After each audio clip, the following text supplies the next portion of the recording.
Depression can hit at any age. New research says depression often starts in childhood. Hi, my name is Dr. Poonam Kage. I'm a psychologist, a parent coach and an upcoming author. And today I want to talk to you about how we can tackle depression in kids using the H.E.A.L formula. As parents, we are used to covering for our children and help them avoid the smallest possible challenge or problem they could face. Children start growing up and some of them can't naturally handle the change they are going through, physically, emotionally and physiologically.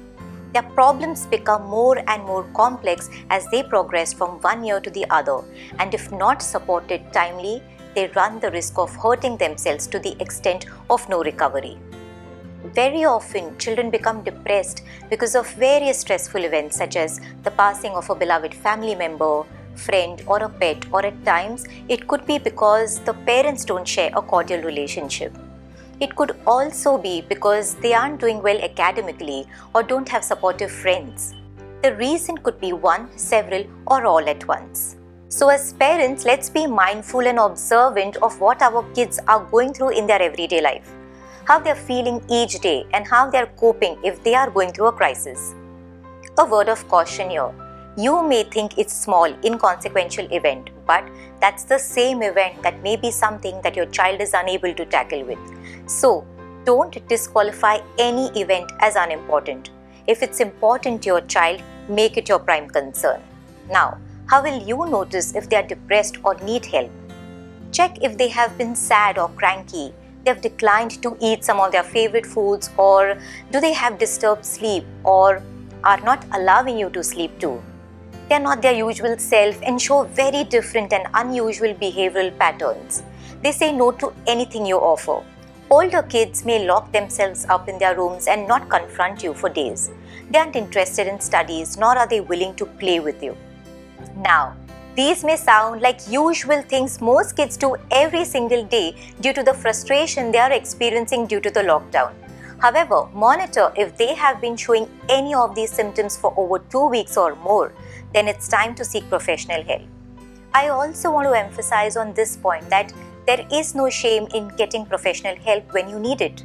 So, these were the usual signs children experiencing depression show. Now, let's understand how to tackle it. To help children transition from one phase of life to the other or to build their resilience, let me show you how you can use this 4-step HEAL method, which is H.E.A.L, as a preventive and a curative measure. Step 1. Help them express. Children, especially young ones, cannot express what they feel at times. They haven't gained the mastery over their language skills yet. This makes it difficult for them to open up and share with you. It's up to you as a parent to ask specific questions like, is something bothering you right now? Do you miss school? For regular school-going kids, you could ask, who's your partner these days? Do you both talk and share your tiffins? What do you do in your recess? Who do you play with? Does anyone bother you at school? Has anyone hit you? Are you frightened about something? Do you not want to go to school? Are you feeling any pain in your body? Are you feeling tired or exhausted? Has anybody said anything to you that you would like to share with me? Do you have any challenges paying attention in the class? Are you feeling sad or scared? Is there anything I can do in my capacity to make you feel better? Do you know what's troubling you? Share with them your vulnerability. At times, being tough and strong parents can make the child feel guilty of not being strong. So, instead of sharing what they feel and how they aren't able to tackle their problems or asking for help becomes an unbearable burden, and then they land up doing things that are irrevocable. Having said that, as parents, don't blame yourself for teaching them on how to be strong at all times. You can now take this opportunity to say that it's okay to cry and it's okay to express and share your incapabilities and challenges rather than deal with it inappropriately by themselves. Step 2. Extend support. One of the foundational work every parent must invest time in is creating a strong bond with their child. Not only to ensure that their mental health is taken care of, but also because this factor eases up everything for a child.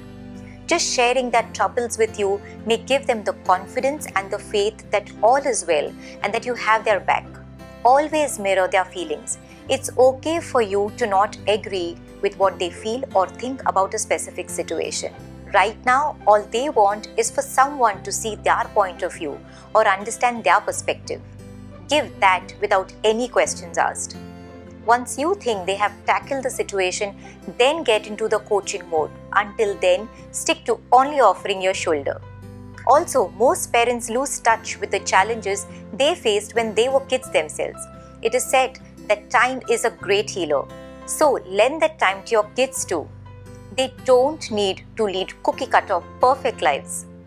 Offer support in a form that suits their needs and not what you think you should do. Offer space, time, open ears, gentle touch. Validate their emotions, not their harmful behavior. Inquire out of compassion, not because you think you had enough of their crazy behavior of late. Do not judge them. Their worst fear is that they made their parents feel let down. Step 3. Access their success. Human beings are suckers for appreciation. Without the validation of a good job done makes people, especially children, feel worthless or inadequate. Even during their downtime, they may be doing something right, running errands for you, doing their dishes, cleaning their room, or regular classwork. Notice that, make a note, and make it a ritual to count their successes through the day, and make it a point to appreciate them for that, even if it is through a small hug, a thank you note, or a pat on the back. Be as vocal as possible. Listening to appreciation from a parent has a positive impact on the self-esteem of a child. If your kids have shown disinterest in the recent past and are not enthusiastically doing their regular chores, then don't remind them instantly about the fact that they weren't like that before. This will only show your disappointment in them, and that could worsen the situation for your child and you too. So keep their success in the background and engage with them from that space. They aren't always going to be demotivated and depressed. Step 4. Love them without any judgment. Your love and support are powerful motivating factors in your child's life. Without the love of parents, the child feels directionless. A child is constantly seeking support and love by the way of seeking approval of their actions. The need for parental approval is deep-rooted in our Indian culture. As parents of a child who is undergoing depression, what you need to show is the approval or feelings of restlessness, hopelessness, and worthlessness the child is experiencing. However, complete disapproval of inappropriate thoughts and actions might lead to harming oneself. Also, young parents and parents in general must learn to love themselves first. If you love yourself, then you will raise happy and confident children. Studies have shown that children of depressed parents are 4 times more likely to experience depression than children with non-depressed parents. So if you are a parent experiencing depression, seek treatment for your own depression so that you can raise a child who doesn't run the risk of depression. 3 years ago, I shot a video on depression. I've spoken at length about depression and how to avoid it with a mental health expert and a dear friend Manjari Gokhale. You could watch that video by clicking here. I hope you use the HEAL formula and help yourself and your child tackle depression. I will continue to share informative videos, so don't forget to subscribe to my YouTube channel and hit the bell icon and click on all notifications so that you get notified when I release a new video every Tuesday and Saturday. Leave me a comment on what you would do to ensure your child stays free of depression. Also, if you like a consultation on any parenting challenge that you may be facing, then mail me on poonam@rollercoasteredu.com and I shall get in touch with you. Until then, stay intentional, stay happy.